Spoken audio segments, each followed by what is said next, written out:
여러분, 이런 경험 있으신가요? 정말 마음을 다해서 준비한 선물이나 이벤트인데 상대방의 반응이 생각보다 시큰둥할 때요. 분명히 나는 정말 감동적이라고 생각했는데 상대방은 고마워라고 한마디만 하고 끝내버리는 거예요. 반대로 상대방이 정성껏 준비해 준 걸 받았는데 솔직히 별로 감동이 안 될 때도 있고요. 이런 일이 반복되다 보면 서로 서운해지기 마련이에요. 내가 이렇게 신경 썼는데 왜 모르지? 왜 내 마음을 몰라주지? 이런 생각이 들면서 관계가 어색해지기도 하죠. 특히 연인 사이나 가족, 친한 친구들 사이에서 이런 일이 생기면 더 속상해요. 하지만 혹시 이런 생각해 보신 적 있나요? 사람마다 감동받는 포인트가 다를 수도 있다는 걸요. 내가 감동적이라고 생각하는 게 상대방에게는 그냥 평범할 수도 있고, 반대로 내가 별거 아니라고 생각하는 게 상대방에게는 정말 큰 감동일 수도 있어요. 오늘은 혈액형별로 감동을 주고받는 포인트가 어떻게 다른지 한번 살펴보려고 해요. 물론 혈액형이 모든 걸 결정하는 건 아니지만 이런 패턴을 알아두면 상대방을 이해하는 데 도움이 될 거예요. 여기서 잠시만요. 여러분의 구독과 좋아요는 큰 힘이 됩니다. 소중한 응원 부탁드려요. 첫째, A형 세심함 속에 숨겨진 진심을 알아봐 주세요. A형이 감동받는 포인트는 정말 독특해요. 화려하고 큰 이벤트보다는 작지만 세심한 배려에 더 큰 감동을 받거든요. 예를 들어서 생일에 비싼 선물을 받는 것보다 평소에 요즘 감기 조심해라는 문자 한 통을 받는 게 더 감동적일 수 있어요. A형은 이 사람이 나를 이렇게 세심하게 챙겨주는구나라는 걸 느낄 때 마음이 움직여요. 내가 힘들어할 때 말없이 따뜻한 차 한 잔을 가져다 주거나 내가 좋아하는 걸 기억해서 슬쩍 챙겨주는 것들이요. 더 중요한 건 꾸준함이에요. A형은 한 번의 큰 감동보다는 작은 감동이 꾸준히 쌓이는 걸 더 좋아해요. 매일 잘 자라는 인사를 빼먹지 않는다든지, 약속 시간을 정확히 지킨다든지, 이런 일상적인 배려들이 A형에게는 정말 큰 감동이 되거든요. 반대로 A형이 감동을 줄 때도 이런 방식이에요. 상대방이 스트레스 받는 걸 알면 조용히 뒤에서 도와주려고 하고 기념일이나 특별한 날을 절대 잊지 않고 미리미리 준비해요. 하지만 자신이 준비한 걸 크게 어필하지는 않아요. 은은하게 자연스럽게 표현하는 스타일이죠. 문제는 다른 혈액형 사람들이 이런 A형의 감동 포인트를 잘 모른다는 거예요. 특히 화려한 걸 좋아하는 사람들은 A형의 반응이 시큰둥해 보여서 서운해하기도 해요. 내가 이렇게 큰 이벤트를 준비했는데 왜 별로 좋아하지 않지? 라고 생각하는 거죠. A형과의 관계에서는 작은 것들의 소중함을 기억해 주세요. 거창한 이벤트보다는 일상 속 작은 배려가 훨씬 더 큰 감동을 줄 수 있어요. 둘째, B형 자유로운 영혼에게는 진정성이 최고. B형의 감동 포인트는 정말 예측하기 어려워요. 왜냐하면 B형은 형식이나 관례보다는 그 순간의 진정성을 더 중요하게 생각하거든요. 똑같은 선물이라도 언제, 어떤 상황에서, 어떤 마음으로 주느냐에 따라 감동의 크기가 완전히 달라져요. 예를 들어서 생일에 받은 비싼 선물보다 평범한 어느 날 그냥 생각나서 사다 준 길거리 붕어빵이 더 감동적일 수 있어요. B형에게는 왜가 중요해요.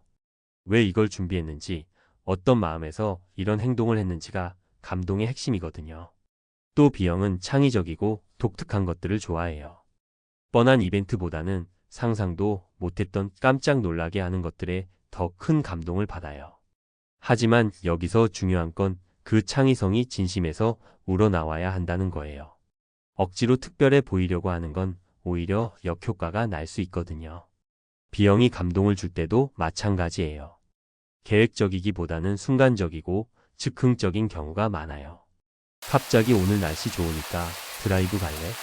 라고 제안한다든지 길을 가다가 예쁜 꽃을 보고 꺾어서 이거 넣어주려고라고 건네는 식이죠. 문제는 다른 사람들이 이런 B형의 스타일을 이해하지 못할 때가 있다는 거예요. 특히 계획적이고 안정적인 걸 좋아하는 사람들은 B형의 즉흥적인 감동 표현을 가벼워 보인다고 생각하기도 해요. B형과의 관계에서는 진정성과 자발성이 중요해요. 의무감으로 하는 것보다는 정말 하고 싶어서 하는 마음이 B형에게는 훨씬 더 큰 감동을 줄 수 있어요. 셋째, O형 따뜻한 마음과 확실한 표현이 통해요. O형의 감동 포인트는 비교적 명확해요. 따뜻하고 정 넘치는 것들, 그리고 확실하게 표현되는 마음에 감동받거든요. O형은 애매모호한 것보다는 직접적이고 확실한 감동 표현을 더 좋아해요. 예를 들어서 고마워라고 말로만 하는 것보다는 꽉 안아주면서 정말 고마워, 너 덕분에 힘이 났어라고 구체적으로 표현해 주는 게 훨씬 감동적이에요. O형은 감정 표현이 풍부한 편이라서 상대방도 그렇게 해주기를 원하거든요. 또 O형은 함께하는 것들을 중요하게 생각해요. 혼자 조용히 즐기는 것보다는 여럿이 함께 웃고 떠들면서 즐기는 걸 더 좋아하죠. 그래서 가족이나 친구들과 함께하는 시간, 다 같이 모여서 하는 이벤트 같은 것들에 큰 감동을 받아요. O형이 감동을 줄 때도 이런 스타일이에요. 혼자서 조용히 준비하기보다는 주변 사람들과 함께 계획하고 준비해서 큰 이벤트를 만들어내는 경우가 많아요. 그리고 그 과정에서도 상대방을 참여시키려고 해요. 같이 준비하자, 같이 즐기자는 마음이 강하거든요. 하지만 때로는 이런 O형의 스타일이 부담스러울 수도 있어요. 조용하고 은은한 걸 좋아하는 사람들에게는 O형의 열정적인 감동 표현이 너무 과할 수 있거든요. 왜 이렇게 크게 하지? 조용히 하면 안 되나? 라고 생각할 수도 있어요. O형과의 관계에서는 마음을 확실하게 표현해 주는 게 중요해요. 속으로만 감동받지 말고 그 감동을 크고 따뜻하게 표현해 주세요. O형에게는 그런 확실한 피드백이 가장 큰 기쁨이 될 거예요. 넷째, AB형 특별함 속에서 발견하는 깊은 의미. AB형의 감동 포인트는 정말 독특해요. 겉으로는 별 감동이 없는 것처럼 보이지만 실제로는 굉장히 깊고 특별한 것들에 감동받거든요. AB형은 표면적인 것보다는 그 안에 담긴 의미나 철학적인 가치를 더 중요하게 생각해요. 예를 들어서 비싼 선물을 받는 것보다는 자신만을 위해 특별히 제작된 무언가를 받을 때 더 큰 감동을 받아요. 시중에서 파는 걸 산 게 아니라 나를 생각해서 직접 만들었거나 특별히 주문 제작한 것들이요. 그 안에 담긴 정성과 의미를 읽어내는 걸 좋아하거든요. 또 AB형은 예술적이고 감성적인 것들에도 감동받아요.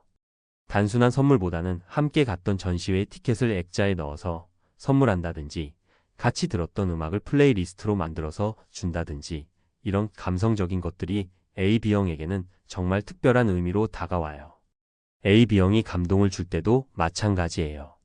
남들이 생각하지 못하는 독특하고 특별한 방식으로 마음을 표현해요. 하지만 그게 겉으로는 잘 드러나지 않을 수 있어요. AB형의 감동 표현은 은은하고 절제되어 있거든요. 문제는 다른 사람들이 AB형의 이런 미묘한 감동 표현을 알아차리지 못할 때가 있다는 거예요. AB형은 내가 이렇게 특별하게 준비했는데 왜 모르지?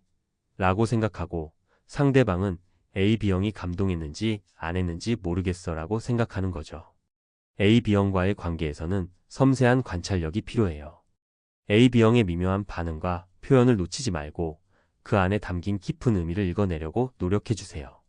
서로 다른 감동 포인트 어떻게 맞춰갈까요?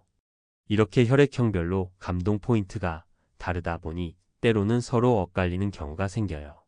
내가 정성껏 준비한 게 상대방에게는 별로일 수도 있고 반대로 상대방이 준비한 걸 내가 제대로 알아주지 못할 수도 있거든요.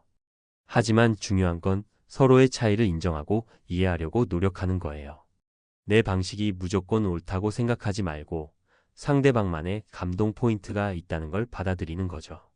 예를 들어서 A형 친구에게는 거창한 이벤트보다는 평소에 자주 안부를 묻고 세심하게 챙겨주는 게 더 효과적일 수 있어요. B형 친구에게는 계획된 것보다는 즉흥적이고 진정성 있는 행동이 더 감동적일 수 있고요. O형 친구에게는 마음을 크고 확실하게 표현해주는 게 중요하고 AB형 친구에게는 좀 더 특별하고 의미 있는 방식으로 접근하는 게 좋을 수 있어요. 하지만 가장 중요한 건 진심이에요. 어떤 방식으로 표현하든 그 안에 진심이 담겨 있다면 상대방은 분명 느낄 수 있을 거예요. 완벽하게 맞추려고 노력하는 것보다는 상대방을 이해하려고 하는 마음 자체가 이미 큰 감동이 될 수 있거든요. 진짜 감동은 이해에서 시작됩니다. 오늘 이야기를 통해 어떤 생각이 드셨나요? 혹시 평소에 왜 내 마음을 몰라주지? 라고 생각했던 사람이 있다면 그 사람만의 감동 포인트가 따로 있을 수도 있어요.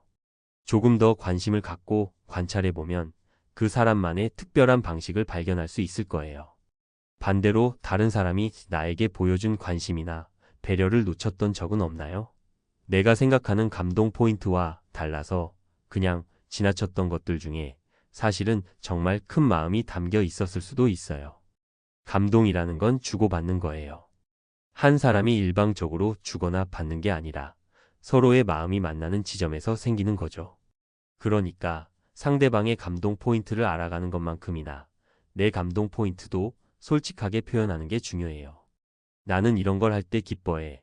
이런 방식으로 표현해 주면 더 감동적이야 라고 자연스럽게 알려주는 거죠. 그래야 상대방도 어떻게 해야 할지 알 수 있잖아요. 혈액형별 특징을 알아두는 것도 좋지만 가장 중요한 건 그 사람을 있는 그대로 이해하려는 마음이에요. 진짜 감동은 서로를 이해하려고 노력하는 그 마음에서 시작되는 거니까요. 오늘 이야기가 여러분의 소중한 관계들을 더욱 풍요롭게 만드는데 도움이 되었으면 좋겠어요. 작은 이해와 배려가 쌓여서 더 큰 감동을 만들어 가시길 바라며 다음에도 더 유익한 이야기로 찾아뵙겠습니다.